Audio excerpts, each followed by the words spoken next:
দর্শক, এই মুহূর্তে আমরা যেতে চাই ঢাকার বিভাগীয় কমিশনারের কার্যালয়। সেখান থেকে আমাদের সহকর্মী শাহরির ইমতিয়াজ যুক্ত হচ্ছেন। শাহরির ইমতিয়াজ, জানাবেন আপনার কাছে এই মুহূর্তে আর কি আসনের ফলাফল এসে পৌঁছালো? তানিয়া, ধন্যবাদ। এখান থেকে কিন্তু ঢাকা বিভাগীয় কমিশনের কার্যালয় থেকে মোট 13টি আসনের ফলাফল ঘোষণা করার কথা রয়েছে এবং আপনি নিশ্চয়ই জানেন যে এখন পর্যন্ত 10টি আসনের ফলাফল ঘোষণা করা হয়েছে এবং 3টি আসন এখনো বাকি রয়েছে, 10, 12 এবং 16 আসন।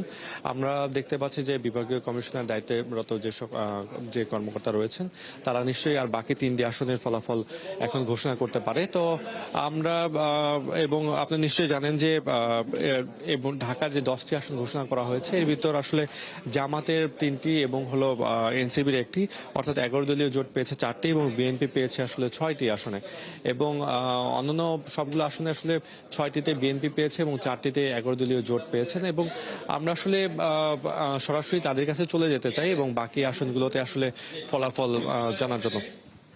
আমরা আরো 2টি আসনের প্রাথমিক বেসরকারি ফলাফল পেয়েছি। আসন হচ্ছে 185, ঢাকা 12।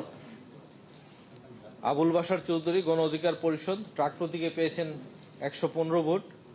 কল্লুল বণিক বাংলাদেশ কমিউনিস্ট পার্টি কাস্তে প্রতীকে পেয়েছেন 453 ভোট। তাসলিমা আক্তার গণ সংহতি আন্দোলন মাথাল প্রতীকে পেয়েছেন 1511 ভোট। ফরিদ আহমেদ জনতার দল কলম প্রতীকে পেয়েছেন 175 ভোট। মাহমুদুল হাসান ইসলামী আন্দোলন বাংলাদেশ হাতপাকা প্রতীকে পেয়েছেন 2058 ভোট। মুনতাসির মাহমুদ বাংলাদেশ সাংস্কৃতিক মুক্তিযুদ্ধ ছড়ি প্রতীকে পেয়েছেন 115 ভোট।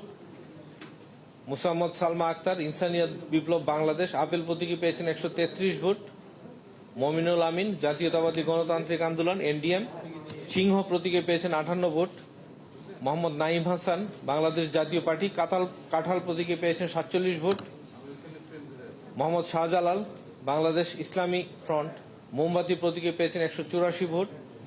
মোহাম্মদ তারেক রহমান আম জনতার দল প্রজাপতি প্রতীকে পেয়েছেন 1044 ভোট।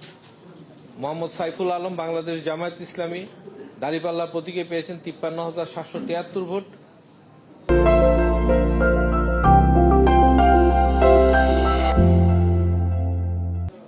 সরকার মোহাম্মদ সালাউদ্দিন জাতীয় পার্টি লাঙ্গল প্রতীকে পেয়েছেন 1170 ভোট। সাইফুল আলম নীরব স্বতন্ত্র ফুটবল প্রতীকে পেয়েছেন 29,869 ভোট। সাইফুল হক বাংলাদেশ বিপ্লবী ওয়ার্কার্স পার্টি কুদাল প্রতীকে পেয়েছেন 30,963 ভোট। এই আসনে সবচেয়ে বেশি ভোট পেয়েছেন সাইফুল আলম বাংলাদেশ জামায়াত ইসলামী দাঁড়িপাল্লা প্রতীকে 53,773। তার নিকটতম প্রতিদ্বন্দ্বী হচ্ছেন সাইফুল হক বাংলাদেশের বিপ্লবী ওয়ার্কার্স পার্টি কোদাল প্রতীকে 30,963 ভোট।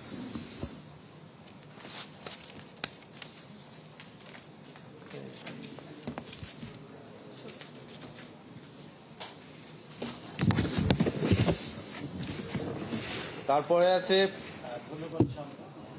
189 ঢাকা 16। এখানে আলহাজ এ.কে.এম. মোয়াজ্জেম হোসেন বাংলাদেশ লেবার পার্টি আনারস প্রতীকে পেয়েছেন 494 ভোট।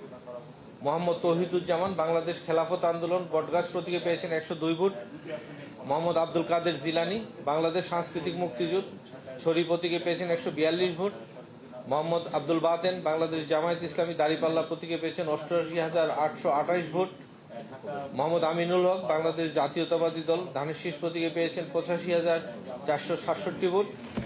মোহাম্মদ তরিকুল ইসলাম ন্যাশনাল পিপলস পার্টি আম প্রতীকে পেয়েছেন 167 ভোট। মোহাম্মদ নাজমুল হক বাংলাদেশ জাতীয় পার্টি বিজেপি গরুর গাড়ি প্রতীকে পেয়েছেন 138 ভোট। মোহাম্মদ মামুন হোসেন গণ অধিকার পরিষদ ট্রাক প্রতীকে পেয়েছেন 109 ভোট। মোহাম্মদ রাশিদুল ইসলাম বাংলাদেশের সমাজতান্ত্রিক দল মার্ক্সবাদী কাচি প্রতীকে পেয়েছেন 209 ভোট। মোহাম্মদ সাইফুল ইসলাম ইসলামী আন্দোলন বাংলাদেশ হাত পাকা প্রতীকে পেয়েছেন 3,679 ভোট। মোহাম্মদ সুলতান আহমেদ সেলিম জাতীয় পার্টি লাঙ্গল প্রতীকে পেয়েছেন 1,464 ভোট। এই আসনে সবচেয়ে বেশি ভোট পেয়েছেন মোহাম্মদ আব্দুল বাতেন বাংলাদেশ জামায়াত ইসলামী দাঁড়িপাল্লা প্রতীকে 88,828 ভোট। তার নিকটতম প্রতিদ্বন্দ্বী হচ্ছেন মোহাম্মদ আমিনুল হক বাংলাদেশ জাতীয়তাবাদী দল ধানের শীষ প্রতীকে 85,467 ভোট। শেষ হয়ে নেবে।